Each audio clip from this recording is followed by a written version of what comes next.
Salutations, comrades. Welcome back. It's Lolafet. And I am super excited for the video I have for you guys today. I wasn't quite sure where I wanted to start as far as my Star Wars book highlights on YouTube. If you've been following me on other platforms, you have kind of an idea of how the highlights work. I typically give a shout out to each kind of unhinged fact that I can find in the book. They're not necessarily spoilers or recaps.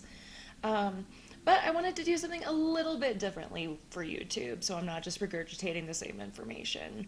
So, I'm going to tell you guys about my top three favorite Star Wars novels. There are obviously so many good books to choose from. One of the coolest things about the Star Wars universe is that it's massive, it's expansive between extended universe and old lore. There you can never read all of it. You can never see all of it. It's just I think that's why I love this fandom as much as I do, is because I'll never know everything.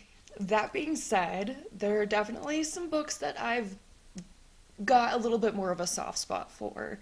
And I'm going to give you guys a little bit of a recap on the top three favorite Star Wars books.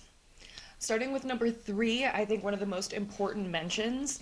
This is not just one of my personal favorites, but one of the most pivotal and iconic books in the Star Wars Extended Universe library, and that is Heir to the Empire.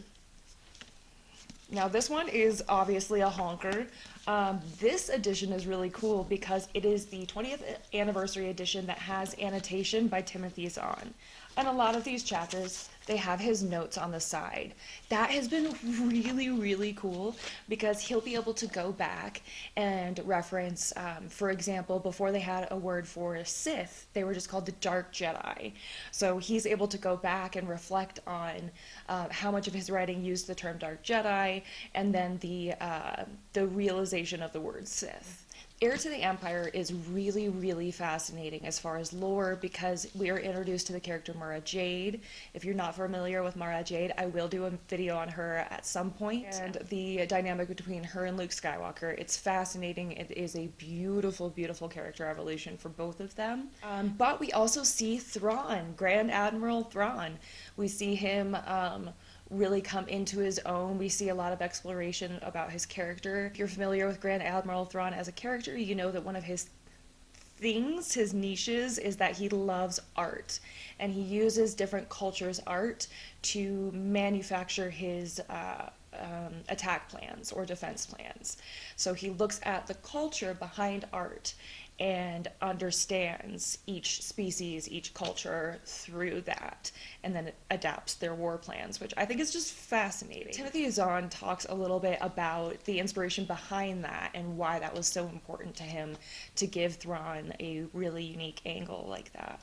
So if you haven't read Heirs to the Empire as it is, wonderful, wonderful book. If you can get your hands on the copy that has the annotation by Timothy Zahn, I cannot recommend it enough.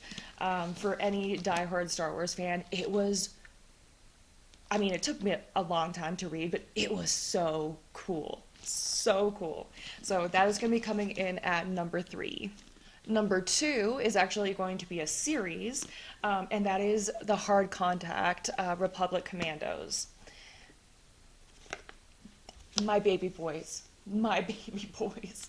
I have always loved the concept of the clone troopers, and I felt like in a lot of the movies and the shows they kind of skirt over a lot of the really what is dark and upsetting science that goes into creating, growing, and manufacturing soldiers. So in Hard Contact, we come up with Omega Squad.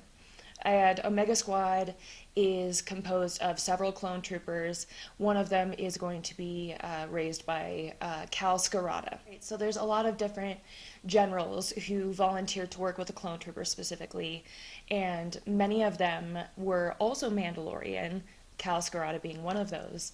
And so through the series, we really see Cal Skirata, his PTSD with raising his boys, his kiddos from like 5 on, and knowing that they were raised to be soldiers and having to rectify that in his head, while also wanting to give these boys who have Mandalorian blood their culture. And so we see Cal Skirata teaching the boys and then other squads ritualistic dances. They have their own language, so they learn how to count in Mandalorian. And so I think it's really cool how they focused on the Mandalorian culture and how Cal Skirata is a general, but he's a daddy.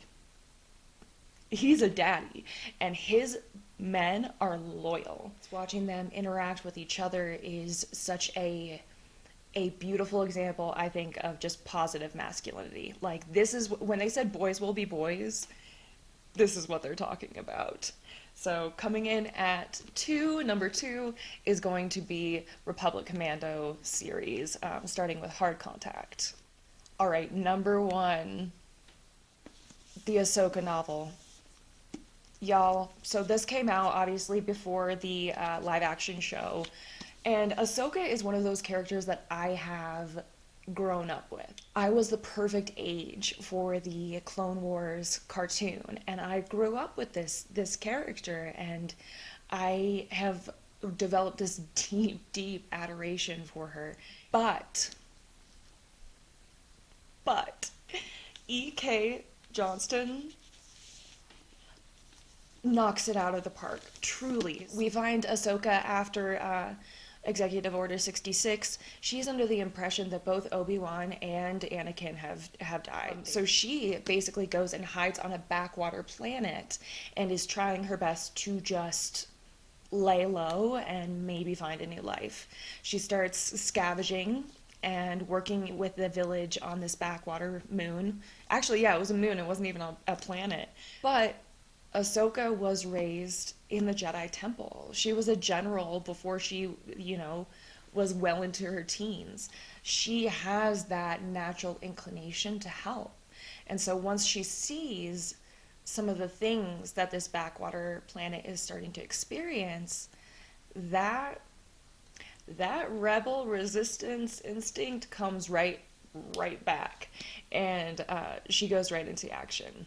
Now, I'm gonna try not to give you guys too much of a spoiler with this one because I really would love if you guys could read it. I will give you guys just a little highlight.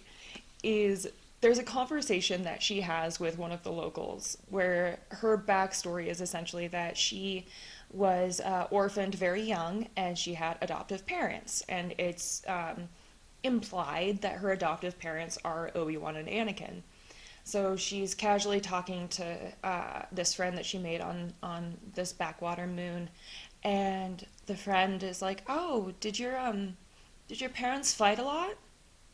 And there's a pause, and in my head I can like picture Ahsoka like having a montage of Anakin and Obi-Wan just like at each other's throats like Anakin and Obi-Wan always were. And she replies something to the effect of, yeah, a little bit. The Ahsoka novel is coming in at my number one Star Wars book I have ever read. Again, that was tough competition. There's so many wonderful books, and this is not even touching on comic books. This is purely just the novels. We have graphic novels, we have comic books that we could talk about all day. That being said, if there are specific comics, graphic novels, shows, novels that you want me to cover, please comment them below. I really love hearing what you guys want to hear. If you liked this, please hit like, subscribe. I'm new to YouTube and I'm just trying to have some fun with it, talk about Star Wars, and if you would like to do that with me, I would be super hyped to have you. All right, bye comrades.